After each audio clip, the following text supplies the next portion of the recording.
So, let's say you died. Well, what happens next? According to who you ask, there's an infinite number of answers to that question. But let's say, however, that for the purposes of this story, you don't get reincarnated or go to Valhalla or sit in a dark cave for the rest of eternity. Well, your spirit has to go somewhere, right? That also depends. Were you a good person or a not so good one?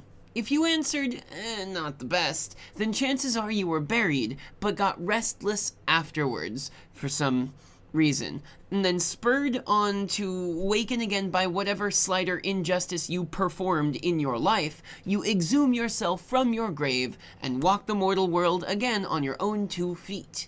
You've become a revenant, a fancy word for a reanimated corpse or a ghost. My name is Arcane Static, and I'm gonna tell you about him.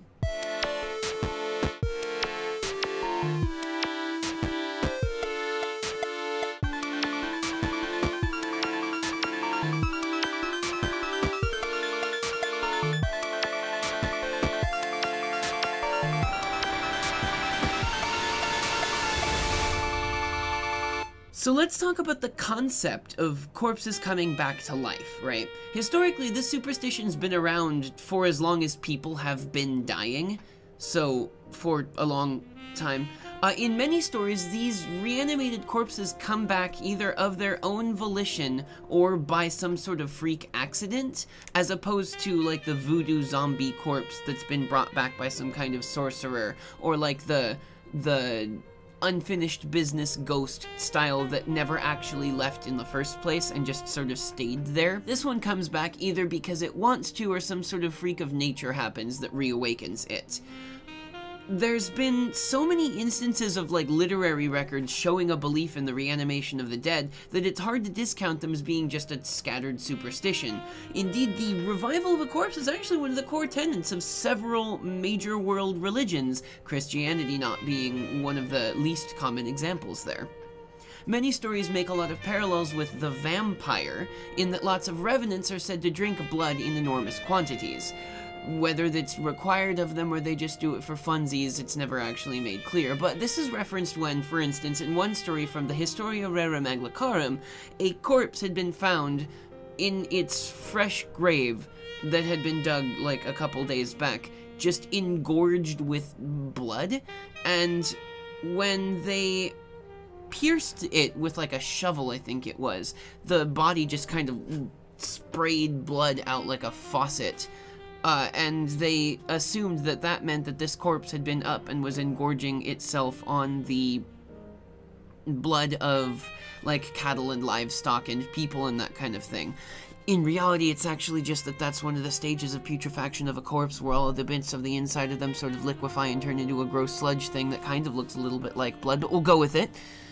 So, it's easy to make that kind of parallel with the vampire. In fact, there's a lot of things that run in common with just normal old revenants and what we now know as vampires today. Of the historical stories that are available, there are many things that run in common with them. The first being that those that rose from their death slumber and walked again were often sort of unrighteous folk during their lives, and they would continue to cause trouble, much in the same vein, but perhaps maybe ramped up to the next level of it during their next unlife. The second is that a common response to their appearance was to exhume the corpse during the day, where they were in their weird death-like slumber again, behead it, sprinkle the body with holy water, and then rebury it, or else just burn the damn thing to ash. It's really similar to the way that one kills a vampire, at least in popular media. So there's another interesting parallel there. There are some steps missing, of course, but like, it has the same basis. Find the creature in its grave, cut off its head, do a couple other specific things, and then presto, Bob's your uncle. You're done. In fact, it's not even incorrect to say that the modern-day concept of what we know as vampires, being those that were once alive and now animated with magic vampirism, who walk the earth at night to stay away from the sun, which is another quality of the revenant, and require human blood as sustenance, are actually revenants, instead of vampires. True vampires, before the Bram Stoker version of them, are a different beast altogether. I think we'll do a different video on them at some point. But what makes Revenants different from zombies, in the reanimated corpse that hungers for brains and plays video games in a shed in the backyard sense, is that the basic difference is intelligence. While zombies only have like basic instincts and urges to run their bodies, Revenants retain at least a portion of their intelligence and sentience. Take, for instance, the popular American ghost story of Johnny Rotten Reb, a revenant of like a guerrilla Confederate soldier in Avila, Missouri. It is said that he was killed but never buried because battlefield, etc., etc., and then just like left to rot, and then finally somebody found his body a little later and cut off the decaying head and hung it from a tree, which is now called the Death Tree, because someone was clever with their naming conventions. But anyway, they hang up their head as a sort of warning to other Confederate soldiers. Since he was never given proper interment, his revenant will walk the streets of the town seeking revenge on the Union soldiers that left him to rot. And it's said that like whenever he comes around in the city, you can tell that he's there because of like the terrible stench of rot that's around, and his presence will also cause like night terrors and terrible hallucinations and that kind of stuff. But here's another one. This might be a little bit more of a well-known example to my audience, would be Solomon Grundy of DC Comics fame. Originally a man named Cyrus Gold, he was murdered and dumped in a swamp near Gotham City, where the swamp's like acrid and stagnant water prevented his body from decaying for a really long time. And then like the swamp matter that was there, the like algae and plants and that sort of stuff kind of assimilated into the corpse.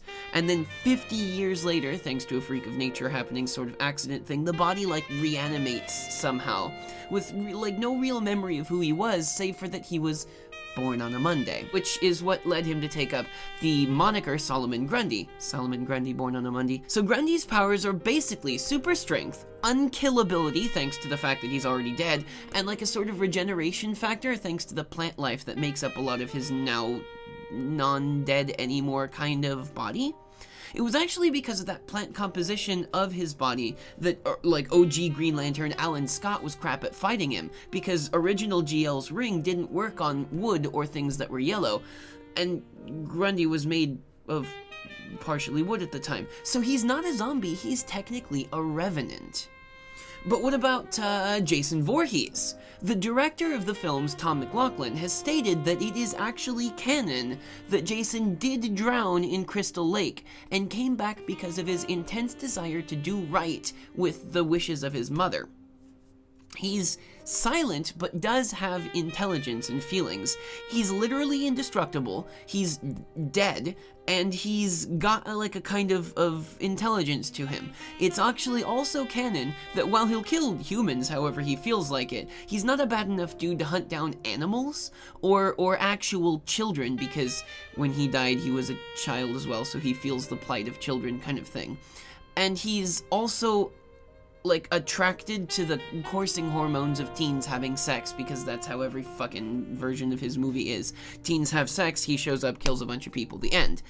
He can get immobilized by dropping him into the waters of the lake where he died, which is another one of those like multi-step ways to try to kill or disable a revenant, because like if you put him in the place where he died, then he falls back into that weird death-like torpor. But there's just a lot more examples of revenants, the like reanimated corpse kind of thing with mild intelligence, at least in pop culture and literature. But as this topic has so many applicable examples, it would take me days to go through just even a fraction of them.